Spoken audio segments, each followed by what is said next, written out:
Meta, formerly Facebook, recently released an AI system that will take text prompts and turn them into full machine generated video clips. So, where something like Dolly 2, you type in, draw me a picture of a horse drinking water, make a video, will take the same prompt and actually create a realistic looking video or a video in whatever style you choose that is moving. It's an image, it's a video clip of a horse drinking water. So this isn't publicly available yet, like Dolly 2 is, though they do state that their intention is to release it, I believe, commercially.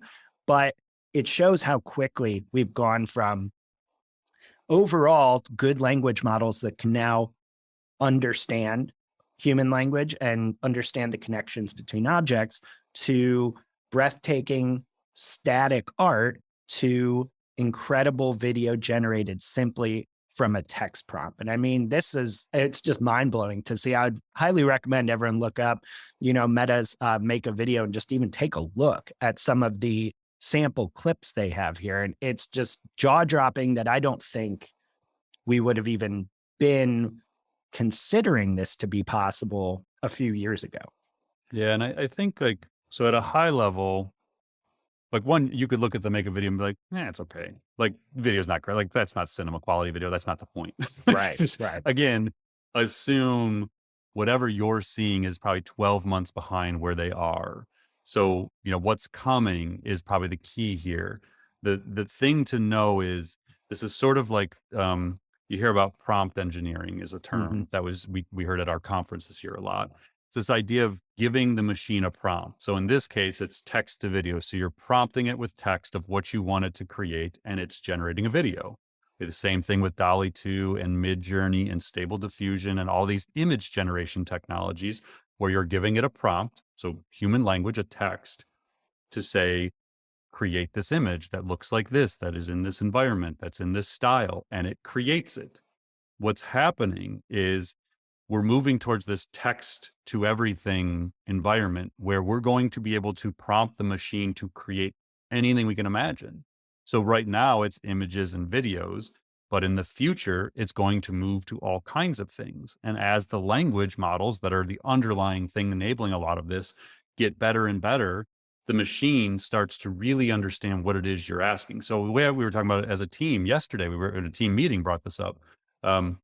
Is think about like Google searching. Like for those of us old enough, used to have to do Boolean searches. Like if I wanted to Mhm. find something at the library or in the early days of the internet, I have to like or like I had to get really, really good at trying to tell the machine exactly what I wanted. And the results kind of were, sucked a lot of times because I just wasn't understanding it. Then Google comes along and builds a smarter search engine. Now think about like how good that search engine is when you ask it something or put in a few words and Mhm. how it can predict what it is you actually want because it's understanding the context of what you're asking. It knows where you are, where you've been, what you've searched before, what you've bought. Like it can factor all of these things in and say, oh, Mike is actually looking for this. And it can confidently give you like the number one result. That's that thing. Now apply that to image generation, language generation, business plan generation, Mm. presentation, anything you can imagine creating and say, well, what if the machine could create those things? And all I had to do was give it a prompt with my voice or with text, and it understands me like the search engine does. Like it's so good at understanding what I'm asking that I don't even have to be that good at prompting it or like Mm. tuning that prompt, adapting the prompt to like be evolved. And that's the key takeaway for me here is like, yeah, it's mind blowing what they're doing. Runway ML is another one to look at. They Mm. actually announced their text to video before Meta did, but they didn't come out with it yet, but they're teasing it real heavily.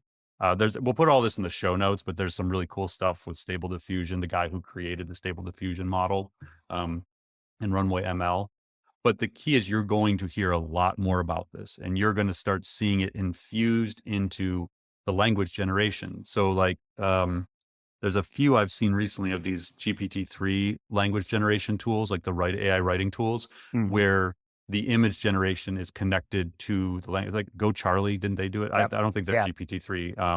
Hyperwrite is another one. So as you're writing, or the machine is writing for you, it'll actually automatically build images to go with the text you're writing, not stock photos. It'll build images. It's basically taking the paragraph or the sentence from the blog post as a prompt for what image to build. And all you have to do is hit generate image. And so now imagine like you're writing a blog post paragraph by paragraph, just telling the machine, write the next paragraph. Now write me a paragraph on this, a paragraph on that.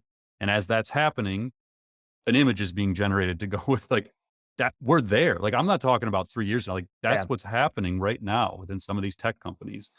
So I just think like it's really important for people to realize we're not talking 3 to 5 years out. We are talking about stuff that is here right now, and it is improving so quickly. And so it's not like this whole idea of like text anything may sound crazy to people, but I'm telling you, it's not.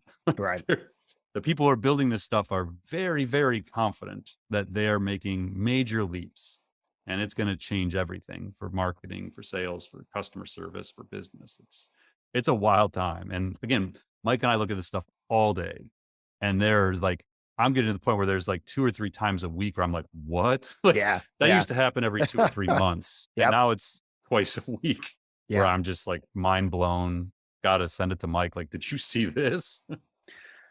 Yeah, I mean, we'll probably talk about it on a future episode, but I 2 hours ago sent the team an AI tool that is now creating podcasts from synthetic voices from scratch. So I got to listen to a completely machine generated, completely manufactured interview between Joe Rogan and Steve Jobs. I mean, it's jaw dropping.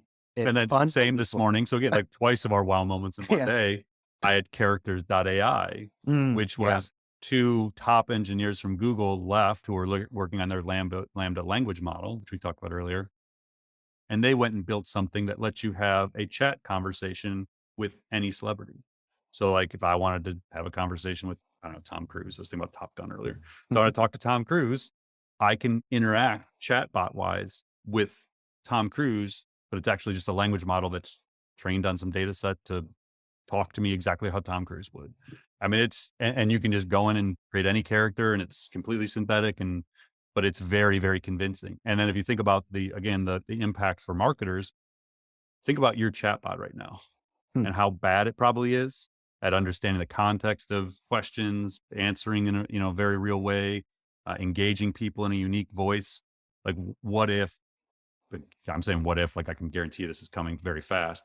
You can actually, like, let's say I want a license to, I don't know, James Earl Jones. Like he just did the Vader one.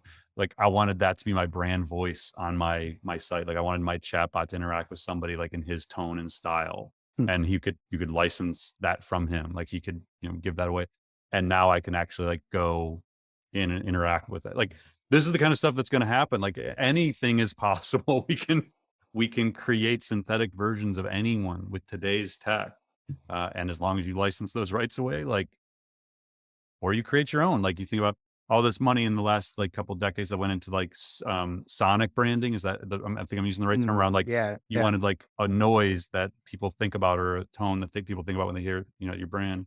What about like personalities within the conversational agents? Like, are you going to create that? Like, are you going to, from the ground up, build one that interacts with people in ways that you never imagined possible? Like, you could totally do it. Like, there's no obstacle to the tech enabling that right now. Or in your CEO, like, should you replicate the CEO and train it on the language model on your CEO's tone and voice? And so every interaction on your site is actually with a synthetic version of your CEO. Zero technical obstacles to doing that today. Right. It's just whatever you can imagine is basically where we're at in marketing. It's so crazy. And any one of these things, which could happen tomorrow, has the potential to just upend business as usual, which is why it's so important, no matter what area of business you're working in, to start getting a handle on how this technology affects whatever your particular use cases or role looks like in a given day.